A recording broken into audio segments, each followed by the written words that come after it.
세계 1위의 주인공이 바로 삼성전자입니다.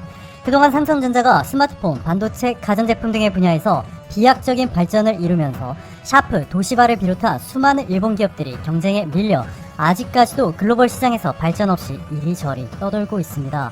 이번에는 GDP 1경 6,148억 원으로 세계 2위, G20 국가들 중에서 유일하게 6%를 초과하는 엄청난 속도의 GDP 성장률을 기록 중인 곳, 인구 14억 명이 살고 있는 기회의 땅이죠.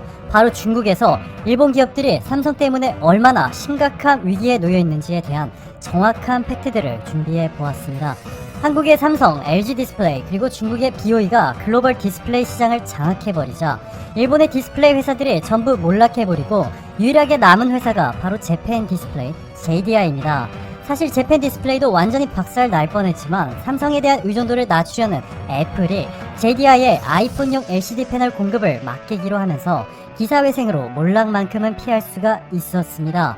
삼성을 견제하는 애플과의 이해관계가 맞아떨어지면서 운 좋게 기회를 얻은 재팬 디스플레이는 4년 전에 애플에게 2조 원을 넘게 빌려서 아이폰용 LCD 생산 공장을 지었습니다. 자, 그런데 원망스럽게도 애플이 아이폰 10부터 갑자기 적게 팔더라도 가격을 비싸게 받아 마진을 높이는 판매 방식을 택하자 그렇지 않아도 이 내리막길을 걷고 있었던 재팬 디스플레이의 실적은 지난해 완전히 고꾸라졌습니다. 지난해 2조 5천억 원이 넘는 적자를 기록하였고 올해도 이미 1조 원이 넘는 적자를 냈습니다.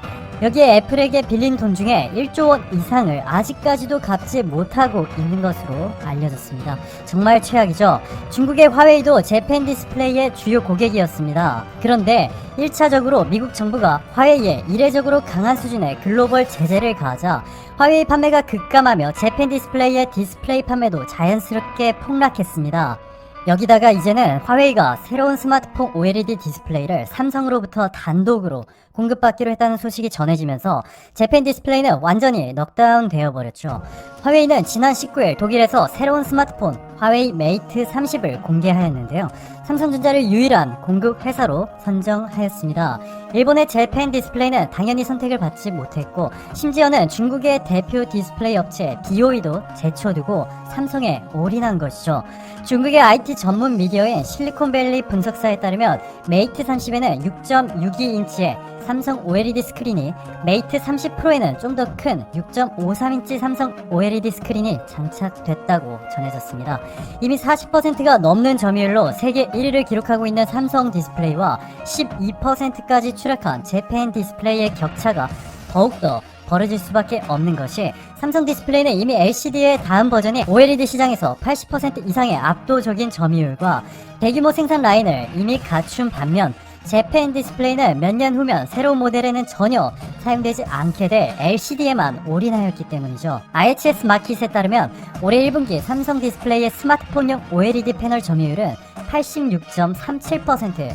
일본 기업들은 보이지도 않습니다. 애플도 최근 모델들에 LCD 대신 OLED 스크린을 적용하기 시작하였는데 삼성에서 가져다 쓰고 있죠. 자, 그 결과 재팬 디스플레이의 기업 가치는 여러분이 상상한 것보다 더욱 심하게 추락하였습니다. 5년 6개월 만에 10분의 1 토막.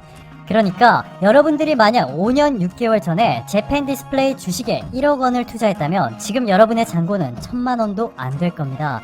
중국에서 삼성에게 처참하게 무너지고 있는 일본의 대기업이 또 하나 있습니다. 토요타, NTT, 소프트뱅크, 키엔스에 이어서 일본 대기업 서열 5위인 소니가 바로 그 비운의 주인공이 되겠습니다. 앞뒤를 모두 화면으로 채워버린 샤오미의 신제품 미믹스 알파를 지금 보시는 것처럼 최근 샤오미의 레이준 CEO가 매우 자신있게 공개하였는데요. 무려 1억 800만 화소 카메라가 장착되어 있습니다. 사진을 8배로 확대시켜도 매우 선명한 화질의 이미지를 볼 수 있는 정도의 수준인데요. 이는 얼마 전 삼성전자가 전 세계 최초로 공개한 아이소셀 브라이트 HMX 이미지 센서를 탑재한 것이죠. 자, 여기서 이렇게 생각하시는 분들 계실 겁니다. 샤오미의 신제품 미믹스 알파의 가격은 336만원으로 소량 한정 판매 제품이기 때문에 소니에게 큰 타격이 없을 것이라고 말이죠. 그런데 소니가 지난해 4,800만 화소 이미지 센서를 공개한 후에 아직까지도 발전이 없는 상황 속에서 삼성이 최근 세계 최초로 6,400만 화소와 1억 800만 화소를 세상에 선보였습니다. 그 결과 어떻게 되었을까요? 소니에게 이미지 센서를 공급받았던 샤오미의 주력 스마트폰 모델인 레드미 시리즈에 소니 대신 삼성의 6,400만 화소 이미지 센서 아이소셀 브라이트 GW1을 채택하였습니다. 소니가 샤오미에게 버려질 것은 이미 오래전부터 짜여진 각본이었던 것 같습니다. 샤오미의 공동 창업자 린비는 프리미엄 DSLR 카메라나 가능할 것이라 생각했던 1억 800만 화소 이미지 센서를 이렇게 작고 얇은 스마트폰에 최초로 탑재하기 위해서 삼성전자와 개발 초기부터 긴밀하게 협력해 왔다 라고 밝혔습니다. 샤오미가 삼성의 이미지 센서로 갈아탔다는 소식이 전해지면서 일본은 정말 큰 충격을 받았습니다. 일본 언론사 니케이는 삼성이 글로벌 이미지 센서 리더인 소니에 한 단계 더 가까워졌다며 삼성이 중국 스마트폰 회사들의 공급을 확대하는 전략을 통해서 소니를 무너뜨리려는 것 같다고 전했습니다.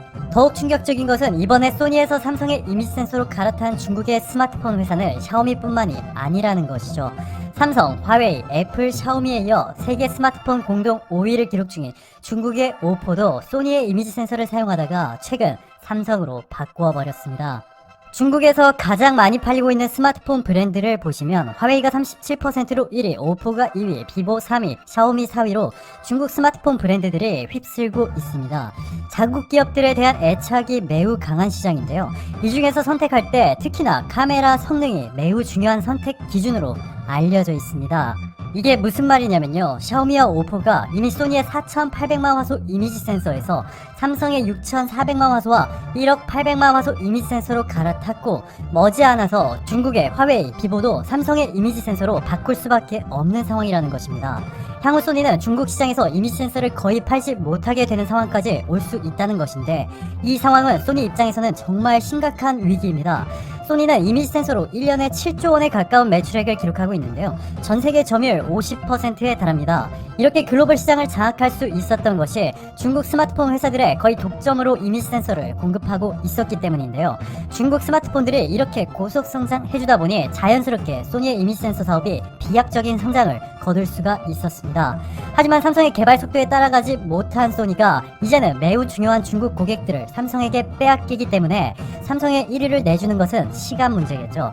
삼성전자는 얼마 전 반도체 비전 2030을 발표하면서 2030년까지 메모리 반도체뿐만 아니라 시스템 반도체 분야에서도 세계 1위를 달성하겠다며 이미지 센서는 이보다 더 빨리 1위를 달성할 수 있을 것이라 자신감을 보였습니다. 게다가 이 영상을 통해서 설명드렸듯이 현재 소니는 해외에서 스마트폰 사업을 접어야 할 수도 있을 만큼 어려움을 겪고 있습니다. 게다가 최근에는 안방인 일본에서조차 삼성의 갤럭시에 점유율을 내주며 2위 자리를 빼앗겼죠. 소니의 스마트폰 판매량은 현재 폭포수처럼 폭락하고 있는데요. 지난해 이미 1조 원이 넘는 적자를 기록하였습니다. 삼성과의 경쟁에서 밀려 대만의 흥하이그룹에 팔려간 일본의 전자기업 샤프와 비슷한 그림이 그려지고 있는 것이죠. 만약 소니가 스마트폰, 반도체, 가전제품 등의 분야에 투자를 집중하여 삼성전자와 경쟁을 하려 했다면 이미 제2의 샤프가 되었을 수도 있겠네요. 자, 일본 기업들이 삼성에게 경쟁력에 밀린 것은 단순히 기업들의 타격으로 끝나지 않습니다.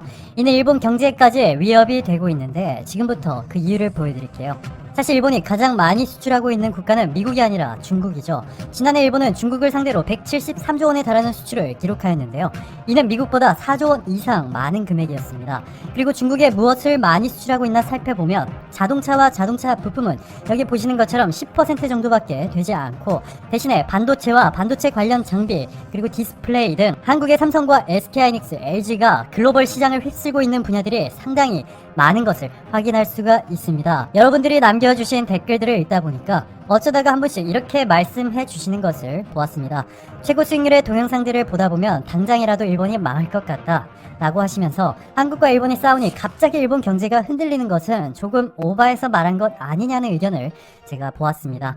일본 경제는 예전부터 딜레마에 빠져 있습니다. 여기 일본의 한 해 예산을 보시면 1000조 원이 넘습니다. 자, 그런데 여기서 24% 240조 원 정도를 빚에 대한 과한 이자를 내거나 빚을 갚는 데 사용하고 있습니다. 이런 상황 속에서도 물가가 잘 오르지 않는다며 마이너스 금리에 돈을 마구 찍어내고 있는데 절대로 정상적인 경제라 볼 수 없겠죠. 예전부터 이미 일본 경제에는 문제가 상당히 많았는데요. 일본이 건드리지 말았어야 할 한국을 자극해버렸고 그 결과 일본 기업들이 예상보다 빠르게 무너지고 있는 것 뿐입니다. 그리고 일본 불매운동이 본격화된 올해 7월 전에는 우리가 일본 경제에 대해서 이렇게까지 높은 관심을 보이지 않았기 때문에 최근 집중적으로 부각되고 있는 것이라 해석할 수 있겠네요.